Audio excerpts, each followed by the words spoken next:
Olá, seja muito bem-vinda, seja muito bem-vindo ao itinerário jubilar Peregrinos de Esperança com todos e para o bem de todos. Um caminho que o Papa Francisco nos convida e desafia a fazer no âmbito do jubileu do ano de 2025. Este é o áudio do mês de novembro. Se só agora chegastes por aqui, sugiro que entres nesta playlist para ouvires os áudios anteriores, para que tudo isto possa realmente fazer sentido. Sentido. Ter um sentido. É precisamente por aqui que hoje começo. Não sei se sabes, mas nos últimos tempos o número de suicídios disparou. E pior, está a acontecer cada vez mais nas camadas mais jovens, nos adolescentes. Isto dá que pensar. Afinal, o que nos está a acontecer? Bom, penso que esta realidade está muito relacionada ao tema da esperança. Certamente já ouviste a frase: a esperança é a última a morrer. Talvez esta frase seja a resposta. A razão que se esconde em tantas mortes deliberadamente provocadas. Vamos pensar um bocadinho sobre isto. Quando perdemos a esperança, perdemos o sentido da vida. Deixamos de ter razões para continuar. Mergulhamos numa profunda escuridão, onde só existe medo, solidão, desespero e falta de fé. Se o caminho da vida não tem sentido, se não há nada por que esperar, se não há uma finalidade, se não há um propósito, então começamos a perguntar-nos a nós mesmos que deveríamos caminhar. Para quê? Para quê continuar? E é daqui que nasce o desespero, a sensação de inutilidade de tudo. Se faltar a esperança, todas as outras virtudes correm o risco também de se desmoronar e acabar em cinzas. A esperança é o que nos permite encontrar possibilidades, oportunidades, soluções, saídas e caminhos para não nos entregarmos ao desespero, mesmo quando as coisas não saem como planeamos ou quando correm mal. Enquanto acreditarmos que é possível, que é a vida a acontecer, que temos salvação, que é uma fase, então teremos a capacidade de continuar a caminhar. Ter esperança é acreditar, mesmo no que não podemos ver. É principalmente acreditar e encontrar caminhos e ter ação para que as coisas boas possam acontecer. Não sei se sabes, mas o antónimo da palavra esperança é desespero, desapontamento ou desamparo. E, de facto, são vários os estudos que mostram que a esperança é incompatível com a ansiedade e a depressão. Por isso, acredito com todo o meu coração que a esperança é um dom precioso para a vida. Eu diria que é um verdadeiro tesouro que guardamos cá dentro de nós. Para o mês de novembro, o itinerário Peregrinar com Esperança pelos dias propõe ancorar a esperança na misericórdia do Pai, no perdão que liberta, que cura e reúne. E desta forma, ganhar o gosto e o hábito de acolher o perdão que vem de Deus, de nos perdoarmos a nós próprios e também aos outros. E neste sentido, este mês traz-nos dois grandes convites. O primeiro é dar-nos conta, com alegria, de que todos somos filhos de um Pai que nos ama, que nos abraça e que nos perdoa. E para ajudar nesta consciência, nesta tomada de consciência, O itinerário sugere que se leiam as parábolas do filho pródigo e da ovelha perdida. Não sei se sabes, mas Jesus tinha uma forma muito especial de ensinar os seus discípulos e de passar mensagens às pessoas e às multidões que vinham ter com ele. Ele usava parábolas, ou seja, contava histórias que tinham em consideração a realidade das pessoas, daquelas comunidades, daqueles tempos. E desta forma, facilmente, todos conseguiam rever-se nessas histórias e assim compreender os ensinamentos que Jesus queria passar. Como eu não sei se tu conheces estas duas parábolas, eu vou aqui contar de uma forma muito resumida cada uma delas. A parábola do filho pródigo fala sobre um homem que tinha dois filhos. E a certa altura, o filho mais novo pede ao pai a sua parte na herança. Ora, o pai faz-lhe a vontade e dá-lhe a sua parte. E depois este filho parte para terras distantes. E lá vive uma vida de perdição, de pecado, esbanjando o dinheiro, não é? Sem pensar no futuro, no dia de amanhã. Por isso, rapidamente, ele gasta toda a herança, acabando por ficar sem nada, sem dinheiro. Então, o filho mais novo começa a passar necessidades, ou seja, ele tem de mendigar para poder comer. E a parábola até menciona numa parte que a fome dele era tão grande que a certa altura ele até tenciona comer a comida dos porcos que guardava. E é nessa altura que ele começa a pensar na sua família, a pensar no pai, lembrando-se que os criados do seu pai tinham o que comer naquele momento, ao passo que ele estava ali a passar fome. Então, em desespero, arrependido, este filho regressa à casa do pai. E pelo caminho ele vai ensaiando com todo o seu coração um pedido de desculpas, não é? para dar ao pai, para pedir ao pai quando se encontrasse com ele. E sabes o que aconteceu? O pai recebeu-o com uma imensa alegria. Movido de compaixão, o pai correu para o seu filho, abraçou-o, beijou-o e depois chamou todos para um banquete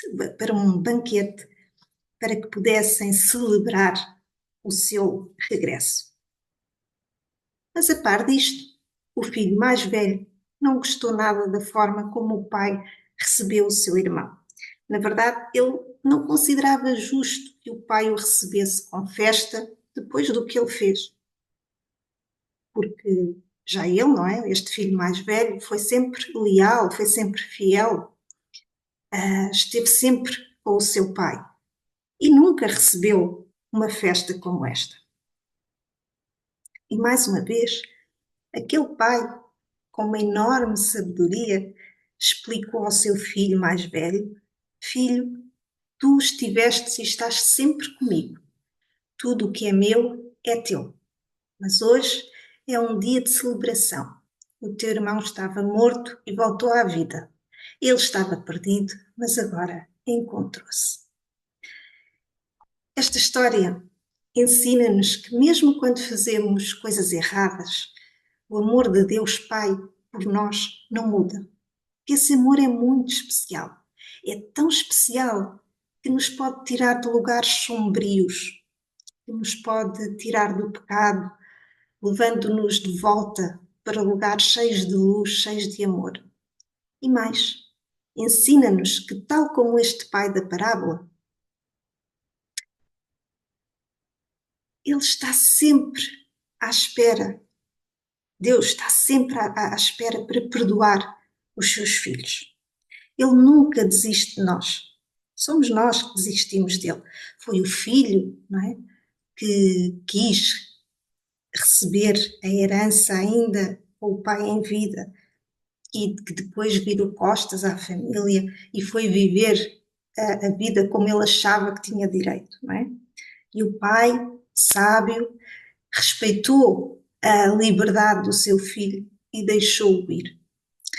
O mesmo acontece na nossa relação com Deus, não é? Deus deu-nos, fez-nos e deu-nos a liberdade para fazermos as nossas escolhas, não é? Inclusive deu-nos a liberdade para escolhermos mal. Mas Ele fica muito feliz quando nós temos a capacidade de perceber os nossos erros, as nossas más decisões, as nossas más escolhas e nos arrependemos, coração, de verdade, e voltamos para Ele. A outra parábola de que te falei, a da ovelha perdida, conta a história de um pastor que tinha um rebanho com 100 ovelhas. E ele conhecia profundamente cada uma das suas ovelhas, ou seja, ele sabia o nome de cada uma. E certo dia, uma das ovelhas perdeu-se.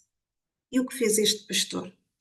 Bom, ele deixou as 99 ovelhas guardadas e foi procurar a que estava perdida. Certamente, hoje, se perguntares a um pastor o que é que ele faria se das 100 uma se perdesse, talvez, provavelmente, ele diria azar o dela. Mas este pastor desta história, assim como Deus, não diz azar o dela. Ele vai à procura dela. Porque ele a ama. Porque ele se dedica inteiramente a cada uma das ovelhas. Ele conhece-as pelo nome. E quando ele encontrou esta ovelha perdida, ele sente uma imensa e uma profunda alegria. Com esta história, Jesus tentou explicar como é o amor de Deus Pai. Não é? Que alegria que este pastor teve ao encontrar a ovelha perdida. Igual à alegria que Deus sente quando nos encontra e nos traz para perto dele. Como é bom saber que temos um Deus que, que nos procura sempre e que vem ao nosso encontro de tantas maneiras. Tudo isto, essas histórias, estas parábolas, ajudam-nos a perceber como é importante alimentarmos a nossa fé, como é importante termos consciência da nossa identidade cristã, que somos criação de Deus, que fazemos parte de algo maior, de um projeto de amor e de vida. Que nada é em vão, nada do que aqui vivemos, bom ou mau, é em vão. Um projeto de amor e de vida, mas não de uma vida qualquer. A finalidade, o sentido é a vida eterna, a felicidade eterna junto da fonte. Por isso Jesus diz: eu sou a verdade, o caminho e a vida. E quando acreditamos nisto, quando temos fé, aceitamos esta vida, este bom, este mau, sabemos que faz parte da nossa caminhada. E que tudo aquilo que vivemos, os sofrimentos, as dores, as tristezas, todas as vezes que caímos e vamos ao chão e que nos temos que levantar, nada é em vão. Faz parte daquilo a que chamamos a nossa cruz. E quando temos fé, fica bem mais fácil de aceitar, de viver, de confiar e entregar a Deus aquilo que não conseguimos lidar, os nossos desesperos, as nossas angústias, os nossos medos, as nossas sombras, as nossas dores. Afinal, sabemos que existe um sentido para tudo. Então, aquilo que não conseguimos, nós entregamos a Deus. Para Ele pedimos forças, não é? Para Ele nos ajude, nos dê graça, a graça de coragem, da força para continuar. Bom, eu disse-te que neste mês, o itinerário tinha dois grandes convites.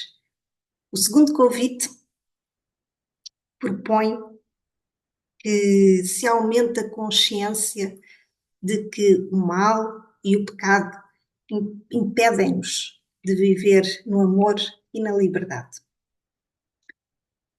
E aqui lembro as palavras do Papa Francisco na Ângelus, de setembro de 2024, que nos recordam a necessidade de cuidar do coração, das nossas emoções, sentimentos, pensamentos, não é? Para que as ações sejam conforme a palavra de Deus, não é? Conforme o Evangelho. Ele diz assim: a pureza não está ligada a ritos externos, mas antes de tudo a disposições internas, disposições interiores. Para ser puros, portanto, não há necessidade de lavar as mãos diversas vezes, se depois se alimentam no coração sentimentos malvados, como ganância, inveja e orgulho, ou más intenções, como engano, roubos, traição e calúnia. Então, este segundo convite leva-nos a olhar para a forma como nos relacionamos connosco, com o nosso sentir, com as nossas emoções e sentimentos.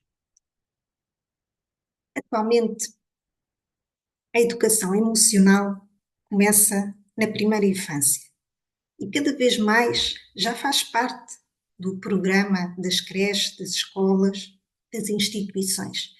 Mas a maioria das pessoas das gerações anteriores não aprendeu esta linguagem emocional, não é? A relacionar-se com as suas emoções. No livro de Gênesis, aprendemos que Deus nos fez à sua imagem e semelhança. Então, se nós somos dotados de emoções, ou seja, se nós vimos apetrechados de fábrica com elas, é porque Deus também tem emoções. E isso também podemos ver, não é? São muitas as passagens da Bíblia que narram que Deus teve momentos que sentiu ira, não é? Que ficou zangado. Podemos ver isso na história, no livro do Êxodo, não é? Na história de Moisés. Enfim, são muitas as passagens. Então, que tal olharmos para as nossas emoções como algo sagrado? Porque se elas vêm de Deus, são sagradas, todas elas, as bonitas e as feias, as agradáveis e as desagradáveis de sentir, todas são um tesouro precioso com o qual Deus nos presenteou. As emoções, os sentimentos dão cor à nossa vida, dão significado às nossas experiências. Na verdade, elas têm uma grande função, que é comunicar e salvaguardar. Elas trazem-nos mensagens. Né? Por isso, cada emoção se faz sentir de forma diferente. Elas ajudam-nos a distinguir o certo do errado, o bom do mau, aquilo que gostamos, que não gostamos, e também nos ajudam a ser criativos e a nos conectarmos uns com os outros. As emoções ditas positivas, ou seja, aquelas que são agradáveis de sentir, nos fazem sentir bem, comunicam que estamos no caminho certo. Ou seja, que estamos a viver alinhados aos nossos valores, àquilo que realmente é importante para nós, ao nosso código de honra. Já as emoções ditas negativas, e aqui atenção para a palavra negativa, porque parece que é algo que é incorreto sentir, o que não é verdade, não é? Não é a emocionalidade que é o problema, mas sim o que fazemos com isso, ou seja, os nossos comportamentos, as nossas atitudes, ações. Mas como eu estava a dizer, estas emoções ditas negativas comunicam que que estamos fora da rota, que saímos do caminho, que não estamos a viver de acordo com o nosso código de honra, com os nossos valores. Portanto, como vês, as nossas emoções são um verdadeiro sistema de GPS. Elas orientam-nos ao longo do caminho. Por isso, dá graças a Deus por elas. Agora, como tudo na vida, as emoções e sentimentos são influenciados e podem ser distorcidos. Por isso, não nos podemos deixar governar, gerir, comandar por elas, não é? É bom termos consciência de que nem sempre as nossas emoções nos dizem a verdade. Assim, é fundamental usarmos a nossa consciência, não é? A nossa parte que pensa, o nosso sacrário, o nosso código de valores cristãos, para não nos deixarmos controlar pelas emoções e sentimentos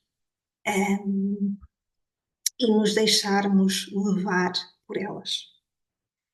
Por isso, é importante sabermos relacionarmos com as nossas emoções, saber nomeá-las, perceber como elas se manifestam no nosso corpo, que alterações fisiológicas, por exemplo, elas fazem acontecer no nosso corpo, que tipo de pensamentos típicos cada uma das emoções desencadeia na nossa mente. Porquê?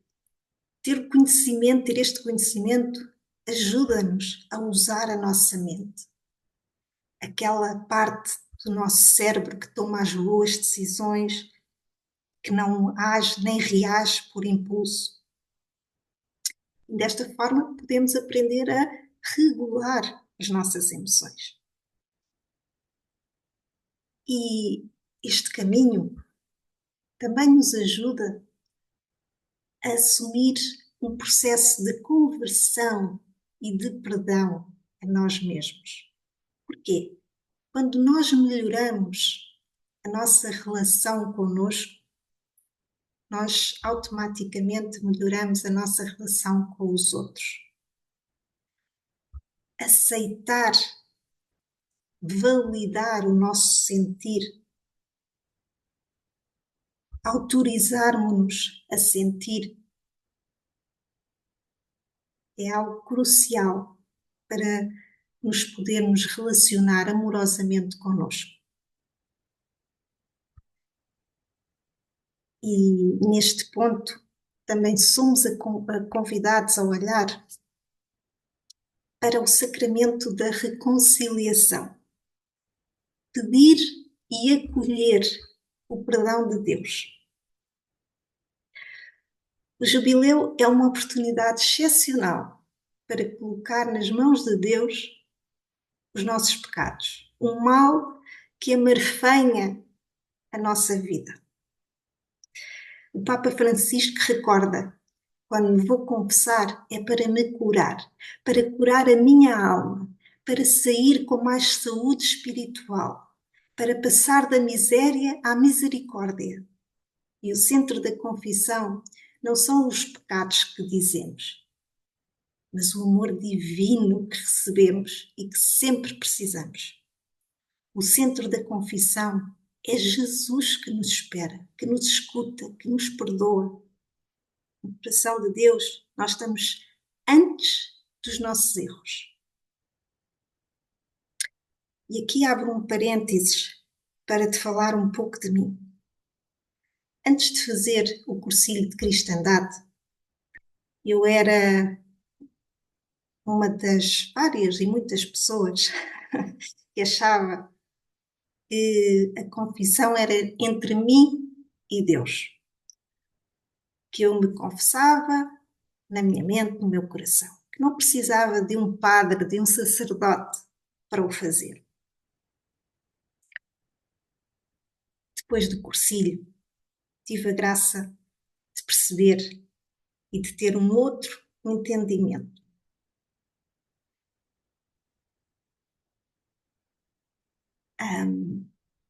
eu gostava que também tu pudesses vivenciar esta experiência, se nunca o fizestes.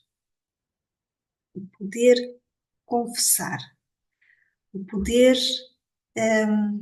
aliviar a tua alma, a tua consciência, o teu coração. E não tenhas medo que o padre, o sacerdote, te julgue. Não é sobre isso. Não é sobre isso. O sacerdote vai olhar para ti ou vai ver na tua confissão alguém que não desistiu, alguém que quer ir ao encontro de Jesus, alguém que não perdeu a esperança. E por isso vai dar graças a Deus que ali estejas. E por isso nada do que tu disseres, nada do que confessares vai impedir-te de receber o perdão divino, desde que haja arrependimento verdadeiro da tua parte. Então deixa o teu orgulho de lado, deixa a tua autossuficiência de lado, rende-te, entrega-te, ajoelha-te, pede perdão, humilha-te, reconhece. Tu és a criatura e Ele o Criador. Experimenta.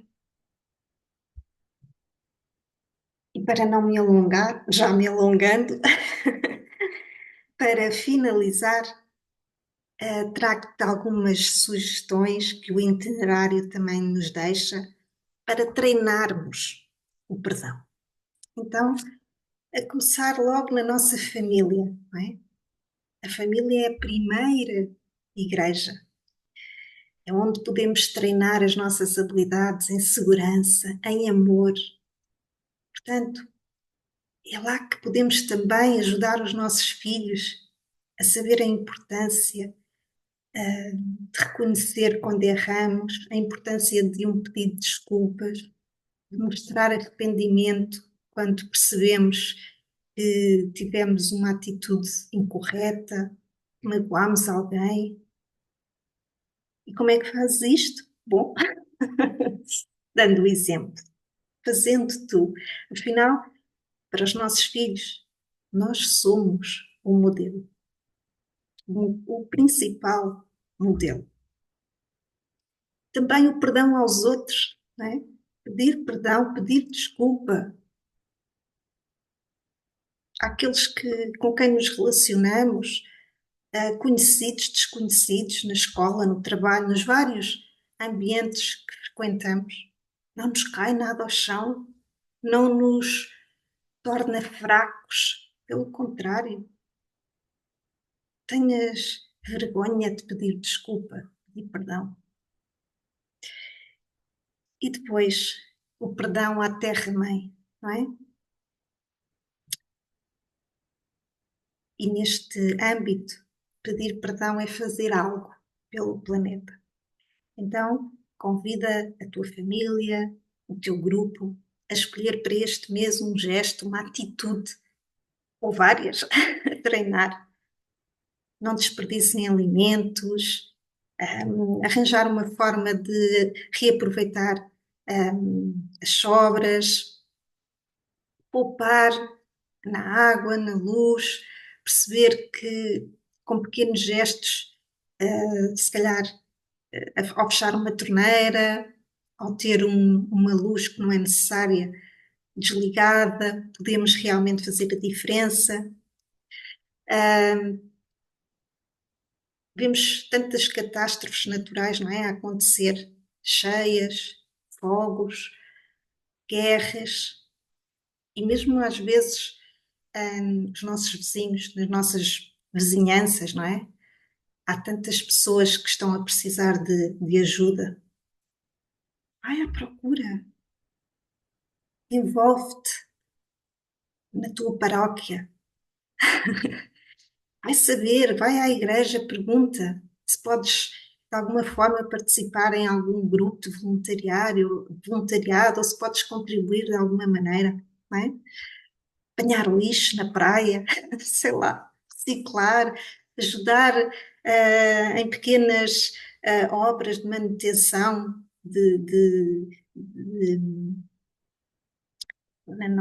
na tua aldeia, na tua cidade.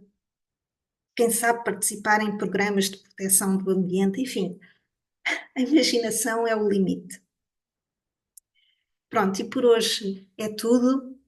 Espero que tenha feito sentido para ti. Até breve, em princípio, até dezembro. Fica bem.